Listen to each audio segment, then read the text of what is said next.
తెలంగాణ ఆంధ్రప్రదేశ్లో స్పెసిఫిక్గా ఎందుకు అన్యాయం జరిగింది? సో ఇక్కడ మనం చూసుకున్నట్టయితే మనకి ఉత్తర భారతదేశంలో దక్షిణ భారతదేశంలో ఒక ఒక ఒక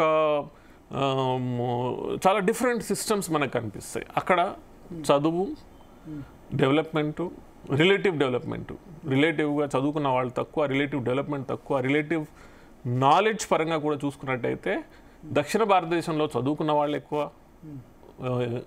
డెవలప్మెంట్ ఎక్కువ, అవగాహన పరంగా ఎక్కువ. కానీ విచిత్రం ఏమిటంటే అక్కడ చాలా మట్టుకు పొలిటికల్ యాంగిల్లో చూసుకున్నట్టయితే చాలా మట్టుకు ఎక్కడో అంటే అది బీసీల అవేర్నెస్ రావడం, బీసీలు సొంత పార్టీలు పెట్టుకోవడం, బీసీలు ముఖ్యమంత్రుల వరకు వెళ్ళిపోవడం, బీసీలకి అలాంటి అదే కాకుండా ఈవెన్ ఇప్పుడు 30 సంవత్సరాల క్రితం ముఖ్యమంత్రి జరిగింది. ఈవెన్ మధ్యప్రదేశ్లో లాలూ ప్రసాద్ యాదవ్ చూడండి. మధ్యప్రదేశ్లో అయితే నేను 20 సంవత్సరాల నుంచి పనిచేస్తున్నాను. అక్కడ assembly elections, Lok Sabha elections, local body elections చాలా చేసినాము. ఎక్కడైతే ఒక పర్టికులర్ సామాజిక వర్గము బాహుల్యంగా ఉన్నదో, అత్యధికంగా ఉన్నదో అక్కడ వాళ్ళకే టికెట్లు ఇవ్వడం కూడా జరుగుతుంది. ఇక్కడ చాలా విచిత్రంగా ఏంటంటే అంత డెవలప్మెంట్ అయ్యి అన్ని రకాలుగా చదువుకున్న వాళ్ళు ఉండి అన్ని రకాలుగా అవేర్నెస్ లెవెల్స్ అత్యధికంగా ఉన్నా కూడా కానీ అది జరగలేదు ఇక్కడ. సో ఇప్పుడు మనం యావత్ తెలంగాణలో ఎస్పెషలీ మన ఈ రాష్ట్రాల్లో కేరళలో మళ్ళీ బాగానే ఉంది, తమిళనాడులో బాగానే ఉంది. అంటే అక్కడ తమిళనాడులో కరుణానిధి ముఖ్యమంత్రి అయినారు కదా, ఇప్పుడు స్టాలిన్ కూడా బీసీ ముఖ్యమంత్రి, అక్కడ పినరయి విజయన్ బీసీఏ, అక్కడ కర్ణాటకలో సిద్ధరామయ్య బీసీ ముఖ్యమంత్రి. సో అక్కడ ఏదో ఒక సోషల్ స్ట్రగుల్ జరిగింది.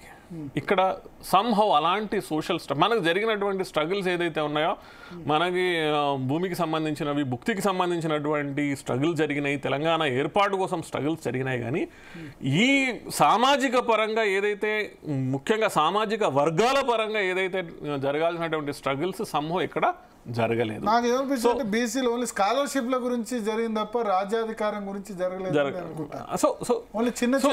సో మళ్ళీ అదే నేను ఏమంటున్నా అంటే మండల్ కమిషన్ 35 సంవత్సరాలు వచ్చిన తర్వాత ఇప్పుడు మళ్ళీ లెక్కలు జరుగుతున్నాయి. ప్రతి ఒక్కరు అంటే ఎస్పెషలీ యువతలో దీని పట్ల ఉన్నటువంటి అవగాహన చాలా పెరిగిపోయింది. మీడియానా, సోషల్ మీడియానా, మిగతా అన్ని రకాలుగా చూసుకున్నట్టయితే అరే ఎక్కడో దగ్గర మనకు రావాల్సినటువంటి ఫలాలు మనకు అందలేదు అన్న అటువంటి భావన చాలా ఎక్కువగా పెరిగిపోతున్నటువంటి ఈ దశలో ఇప్పుడు మనం తెలంగాణకు వస్తే 42% బీసీలకి లోకల్ బాడీస్లో రిజర్వేషన్ కల్పించాలన్నటువంటి మొన్న ఒక ఆర్డినెన్స్ పాస్ చేయడం జరిగింది. సో స్వాగతించాలి, చాలా ఇంపార్టెంట్. నేను చెప్పేది ఏమిటంటే బీసీలు, ఓబీసీలు దీన్ని ఇలాంటి ఏ బిల్లులు పాస్ అయినా, ఏ ఆర్డినెన్స్లు పాస్ అయినా, ఇలాంటివి ఏ చట్టాలు వచ్చినా కూడా మనం స్వాగతించాలి. ప్లస్ దీన్ని ఇంకా పెంచే విధంగా మనం ఎంతవరకు ప్రయత్నాలు చేయాలి. కానీ మనం అంటే ప్రభుత్వాలు ఎంచుకున్నటువంటి రూట్స్ కరెక్టా కాదా అని కూడా మనం ఆలోచించాల్సినటువంటి అవసరం ఉన్నది. ఓకే. సో గత ఒక 10 సంవత్సరాలలో మనం చూసుకున్నట్టయితే, గత 10 సంవత్సరాలు 2018 నుంచి మనం చూసుకున్నట్టయితే మొత్తం తెలంగాణతో కలిపి 7 రాష్ట్రాలు ఈ రిజర్వేషన్, లోకల్ బాడీస్లో రిజర్వేషన్ పెంపుకు సంబంధించినటువంటి చట్టాలు పట్టుకొచ్చిన ఒక 7 రాష్ట్రాలు. దాంట్లో మహారాష్ట్ర ఉంది, ఛత్తీస్గఢ్ ఉంది, జార్ఖండ్ ఉంది, కర్ణాటక ఉంది, బీహార్ ఉంది. కానీ ఏం జరిగింది, 50% సీలింగ్ దాటిన తర్వాత మీరు ఆర్డినెన్స్లు తెచ్చిన మహారాష్ట్రలో మరాఠాల రిజర్వేషన్ అది అంటే దాన్ని కూడా ఓబీసీలో కలపడానికి కదా. సో ఈ లాస్ట్ 10 సంవత్సరాలలో వచ్చినటువంటి ఈ ఓబీసీ రిజర్వేషన్ని పెంచుతూ 50% సీలింగ్ ఏదైతే సుప్రీంకోర్టు ఇందిరా సాని కేసులో ఒక అప్పర్ లిమిట్ పెట్టినదో, ఇవన్నీ ఏమైనాయనంటే హైకోర్టులల్లో కొట్టుకుపోయినాయి, సుప్రీంకోర్టులలో పోయి ఆగిపోయినాయి, స్టేలు రావడం, లేకపోతే వాటిని క్వాష్ చేయడం జరిగింది. సో మనం ఎంచుకున్నటువంటి రూట్స్ ఏదైతే ఉన్నాయో ఇవి కరెక్ట్ రూట్లో వెళ్తున్నాయా లేదా అని చూసుకోవాల్సినటువంటి అవసరం కూడా మనకున్నది. లేటెస్ట్ మనం చూసుకున్నట్టయితే బీహార్ 2023లో బీహార్ వాళ్ళు 65% వరకు తీసుకెళ్ళినారు, ఓబీసీ, ఈబీసీలు అన్నీ కలిపి. హైకోర్టు కొట్టేసింది. సో ఇప్పుడు తెలంగాణ ఏదైతే 42% తీసుకురావడం జరిగిందో ఇది ఎంతవరకు సఫలీకృతం అవుతుంది అనేది కూడా మనం ఆలోచించాల్సినటువంటి విషయం. అయితే ఇప్పుడు ఒకటి 9th షెడ్యూల్లో వాటిలో చేర్చకుండా ఇది సాధ్యమా? రాజ్యాంగంలో 9వ షెడ్యూల్లో తమిళనాడులో, కేరళలో, కర్ణాటకలో చేర్చారు కాబట్టి అక్కడ ఇంప్లిమెంట్ అవుతున్నాయి. బట్ 9th షెడ్యూల్లో చేర్చకుండా 42% ఇప్పుడున్న పరిస్థితిలో ఎస్సీలకి 15% రిజర్వేషన్ ఉంది. ఎస్టీలకి తెలంగాణలో 6 ఉండాలి. కేసీఆర్ టైంలో 10 చేశారు, 25.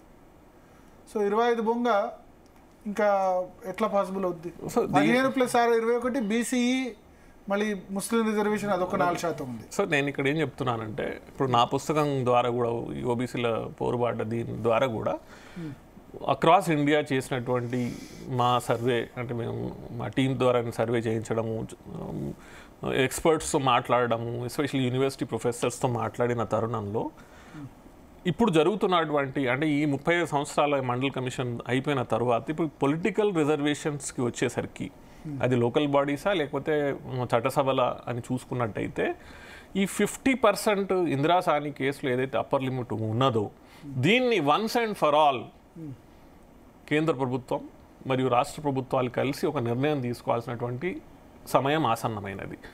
మనము ఇప్పుడు రాష్ట్ర ప్రభుత్వాలు కానీ లేకపోతే ఇప్పుడు లోకల్ బాడీస్ లాంటి ఎలక్షన్స్లో కానీ ఇదే కాకుండా బీసీ సంఘాలు, మనకి ఎస్పెషల్లీ మనం బీసీ సంఘాలు, బీసీలలో ఉన్నటువంటి ఈ ఆతృత, ఆవేదన, ఆక్రోషం ఇదన్నీ ఏమవుతుందనంటే అది పోయి కన్వర్షన్ స్టేజ్కి వచ్చేసరికి అక్కడ ఒక అడ్డుగోడ ఏదైతే కట్టిపడి ఉన్నదో దాన్ని మనము ముందు వెళ్ళలేకపోతున్నాం. బీసీలంతా ఒక ఓటు బ్యాంక్.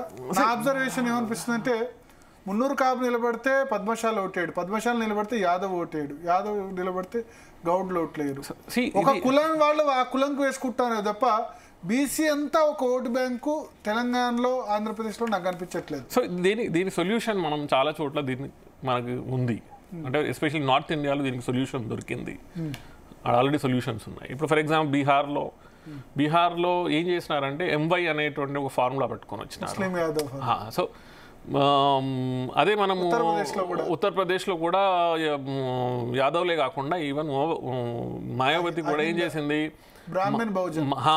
మాయావతి కూడా హాతీ నహి గణేష్ హే బ్రహ్మ విష్ణు మహేష్ హే అనేటువంటి ఒక నానుడు పట్టుకొచ్చి దాంట్లో ఎస్సీ కులాలతో పాటు బ్రాహ్మణులని ప్లస్ ఠాకూర్లని అందరినీ కలుపుకొని తను ఇండిపెండెంట్గా ఫామ్ చేసుకుంది. నేనేమంటున్నానంటే ఒకటి ఆస్పిరేషన్స్ మనం చాలా ఇంపార్టెంట్గా అర్థం చేసుకోవాల్సింది ఏంటంటే ఈరోజు బీసీలు ఎందుకు ఇంత ఆతృత ఆవేశంతో ఉన్నారు అని అంటే ఎక్కడో దగ్గర మాకు రావాల్సినటువంటి ఫలాలు రాకపోవడమే కాకుండా మాకు అసలు ఈ వ్యవస్థలో మాకు స్థానమే లేదా, అంటే మేము ఇంపార్టెంట్ కాదా, మేము అవసరం లేదా, అంటే సుమారు 52% ఉన్నటువంటి అంటే ముస్లింలు పక్కన పెట్టండి, హిందూ బీసీలే మనం చూసుకున్నట్టయితే 1983 అసెంబ్లీ ఎలక్షన్స్ నుంచి ఈ రోజు వరకు కేవలం 18 to 19% బీసీలే ఎన్నికైనారు తెలంగాణ అసెంబ్లీకి. ఇలాంటి తరుణంలో ఈ 18-19% దానికి వచ్చి ఆగిపోతున్నారు 52% ఉన్నటువంటి వాళ్ళు. సో ఈ ప్రశ్న అనేది ఇప్పుడు అవేర్నెస్ లెవెల్స్ ఏదైతే అంతకుముందు ఉన్నటువంటి అవేర్నెస్ లెవెల్స్ కంటే రిలేటివ్ అవేర్నెస్ లెవెల్స్ ఇప్పుడు బాగా పెరిగినాయి. ఇప్పుడు ప్రశ్నించేటటువంటి గొంతులు ఎక్కువైనాయి. అదేవిధంగా మనం ఎక్కువ చూసుకున్నట్టయితే యూనివర్సిటీస్, కాలేజెస్లో దీనికి సంబంధించినటువంటి అవగాహన సదస్సుల లేకపోతే చర్చల ఇవన్నీ బాగా పెరిగిపోయినాయి. ఈరోజు యువత చాలా కోపంతో ఉన్నది. ఎందుకు ఈవెన్ 27% ఏదైతే ఓబీసీ రిజర్వేషన్ కల్పించలేదు దాన్ని కూడా పూర్తిగా చాలా ఇన్స్టిట్యూషన్స్లలో దాన్ని ఇప్పటికీ చాలా ఇన్స్టిట్యూషన్స్లో పూర్తిగా ఇంప్లిమెంట్ చేయలేకపోవడం, కేంద్ర విద్యా సంస్థలు జరగట్లేదు. ఇంకా చాలా మటుకు ఇన్స్టిట్యూషన్స్లో ఇప్పుడు అంత ఎందుకండి, మొన్న సుప్రీంకోర్టులో గౌరవ సుప్రీంకోర్టులో మొన్న గవాయ్ గారు వచ్చిన తర్వాత, గవాయ్ గారు జస్టిస్ అయిన తర్వాత మొన్న వాళ్ళు ఎస్సీ ఎస్టీ రిజర్వేషన్ ఇంప్లిమెంట్ చేసినారు వాళ్ళ కింద స్టాఫ్కి.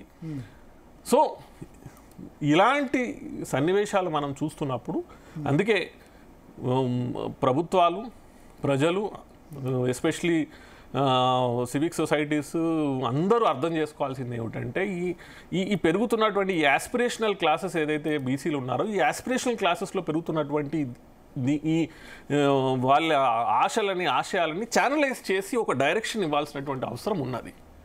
దానికోసం ప్రభుత్వాలు ఖచ్చితంగా